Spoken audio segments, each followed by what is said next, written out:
Hello everyone. Last video में हम लोगों ने देखा था एवरेज प्रोपेंसिटी टू सेव, है ना। एपीएस देखा था कि कैसे एपीएस निकाला जाता है, उसका मतलब क्या होता है, उसका टेबुलर और ग्राफिकल प्रेजेंटेशन हम लोगों ने देखा था। Now the second point, saving function का जो सेकेंड पॉइंट है वो है मार्जिनल प्रोपेंसिटी टू सेव, है ना, MPS. It refers to the ratio of change in savings in total income. ठीक है, जैसे होता क्या है, हम लोगों ने जैसे मार्जिनल में देखा था ना एमपीसी में कि कितना इनकम में चेंज हुआ है तो उसके हिसाब से कंजप्शन में कितना चेंज हुआ है। लाइकवाइज एमपीएस में कि इनकम में कितना एडिशन हुआ है, मींस मार्जिन का मतलब क्या होता है, एडिशनल यूनिट, है ना।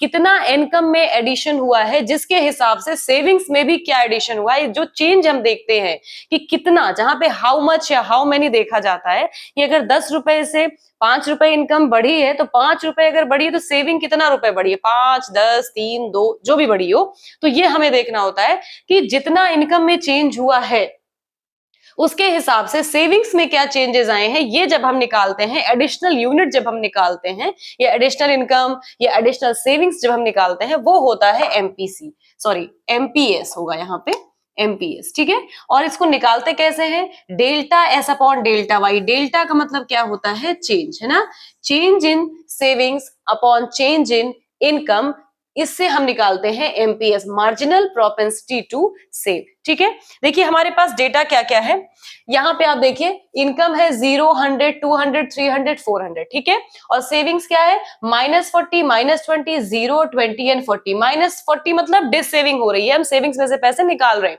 -20 मीन्स डिस सेविंग हो रही है। ठीक है, 0 सेविंग 0 है, मतलब जितना कमा रहे हैं उतना खा ले रहे हैं, हम कुछ बचा नहीं रहे हैं, तो 0 है।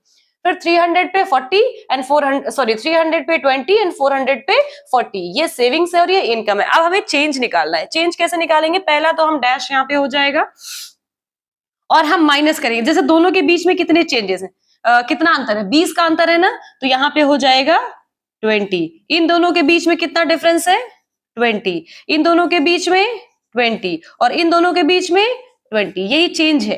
मींस दोनों के बीच में जो 2 डिजिट के बीच में जो चेंज आ रहा है, इससे इसमें कितना चेंज आया, इससे इसमें, इससे इसमें, इससे इसमें, जो डिफरेंस आता है वही होता है चेंज इन सेविंग। ठीक है, हमने लिख लिया, पहला डैश है क्योंकि इसके ऊपर कुछ नहीं है, तो 20, 20, 20, 20, क्योंकि 20, 20 का ही अंतर है सब में। ठीक है, उसके बाद चेंज इन इनकम में आप देखिए पहला क्या है, 0, तो यहाँ पे हम डैश कर देंगे।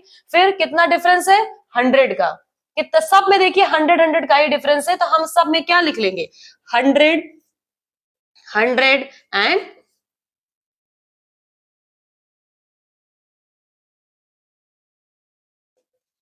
ठीक है, हम सब में क्या क्या लिख ले रहे हैं, 100, 100, ये 100, 100 का ही डिफरेंस है। देखिए इनकम में, क्योंकि इनकम में कितना डिफरेंस है, 0, 100, 200, 300, 400, तो सब में 100 का डिफरेंस है और इसमें 20, 20 का डिफरेंस है। ठीक है, अब हमें निकालना है एमपीएस, और एमपीएस कैसे निकलता है, delta S upon delta Y, यानी कि change in saving divided by change in income. तो आप देख लीजिए, अगर हम 100 से डिवाइड करेंगे तो सब में क्या आएगा, 0.2, 0.2, 0.2 एंड 0.2, यही तो आएगा, क्योंकि आप 20 डिवाइडेड बाई 100, 0.2। ठीक है, तो एमपीएस सब में कितना आ गया, कांस्टेंट एमपीएस आ गया 0.2। तो ये इस तरीके से टेबल पे देखिए मैंने प्रेजेंट किया है, पहले चेंज निकालेंगे यानी कि डिफरेंस निकालेंगे इनकम में और सेविंग्स में, फिर एमपीएस निकालेंगे। चलिए अब हम इसका ग्राफिकल प्रेजेंटेशन निकालते हैं। पहले अभी हमने चेंजेस निकाल लिए और एमपीएस निकाल लिया। ठीक है, ग्राफिकल प्रेजेंटेशन कैसे होगा, ये है x, ये है y,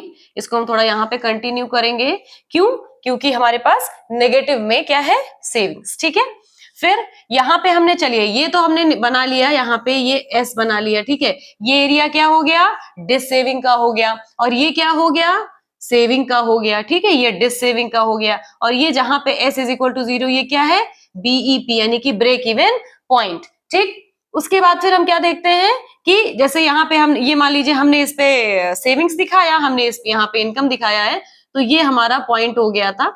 ठीक, ये मान लीजिए, या इसको हमने कर दिया P और ये हो गया Y1। ठीक, यहाँ ये क्योंकि हमने इमेजिनरी ग्राफ बनाया है, टेबल पे भी आप बना सकते हैं, तो यहाँ से हम ले गए, जैसे ये P पे हमने मान लीजिए 40 से यहाँ से किया सेविंग्स, सॉरी ये दिखाया हमने, ये P है और ये Y1 है। अब हमें चेंज दिखाना है, ये तो एज इट इज वही ग्राफ है जो आपने एपीएस में देखा था, ठीक। अब हमें चेंज दिखाना है, तो सपोज करिए कि इनकम जो बढ़ के Y से Y2 हो गई, Y1 से क्या हो गई, Y2 हो गई। तो अब इतनी अगर इनकम बढ़ी है, ये सपोज करिए, यहाँ पे मैं सेविंग्स को थोड़ा डेट को करती हूँ, अगर इतनी इनकम बढ़ी है, ठीक है, यहां से मान लीजिए ये इनकम है, ये इतनी इनकम बढ़ी है, तो इसके हिसाब से कितनी हमारी सेविंग्स कितनी बढ़ेगी वो हमें देखना है। तो ये देखिए यहाँ पे आएगा, ये P है तो ये P1 हो गया। इतनी इनकम बढ़ी है तो उसके हिसाब से इतनी क्या है, सेविंग्स बढ़ी है। यही चेंजेस जो हमें देखने होते हैं, निकालना होता है, यही क्या होता है, MPS, marginal propensity to savings, ठीक है। एमपीएस जहां पे हमें चेंज निकालना है, इसमें हमने टेबल में निकाला चेंजेस, ठीक है, तो एमपीएस निकाला है कि delta S divided by delta Y, और ग्राफ पे हमने प्रेजेंट किया, तो ये तो हमारी सेविंग वाली लाइन हो गई जिसमें हमने डिसेविंग दिखाया, बीईपी दिखाया, और ये पॉजिटिव है क्योंकि सेविंग, ठीक। उसके बाद जब हमारी इनकम Y1 थी तो सेविंग्स कितनी थी, यहां पे थी, ये वाला पॉइंट था, ठीक। अब इनकम अगर Y1 से Y2 हो गई, चेंज हुई, जो हम इसमें निकाल रहे हैं, तो उसके हिसाब से सेविंग्स में कितना चेंज आया, जो हमने P से P1 पे दिखाया, ये चेंजेस इनकम में हुआ, तो इसके हिसाब से ये चेंजेस किसमें आया, सेविंग्स में आया। यही हम ग्राफ पे प्रेजेंट कर रहे हैं और इसी को कहते हैं मार्जिनल प्रोपेंसिटी टू कंज्यूम, ठीक है। अब एक और चीज देखिए, सेविंग्स हमेशा इसका स्लोप कैसा होता है, पॉजिटिव होता है, नेगेटिव से पॉजिटिव में जाता है, क्यों, क्योंकि इनकम का और सेविंग का जो रिलेशनशिप होता है वो पॉजिटिव होता है। जैसे जैसे इनकम बढ़ती है वैसे वैसे सेविंग्स भी बढ़ती है, इसीलिए इसका स्लोप जो होता है वो कैसा होता है, और स्ट्रेट लाइन बना है, क्यों, क्योंकि एमपीएस क्या है, कांस्टेंट है, ठीक है। बाकी कोई कंफ्यूजन हो तो आप कमेंट सेक्शन में मुझसे पूछ सकते हैं, और इसके आगे वीडियो में हम इस चैप्टर का नेक्स्ट टॉपिक देखेंगे। Thank you.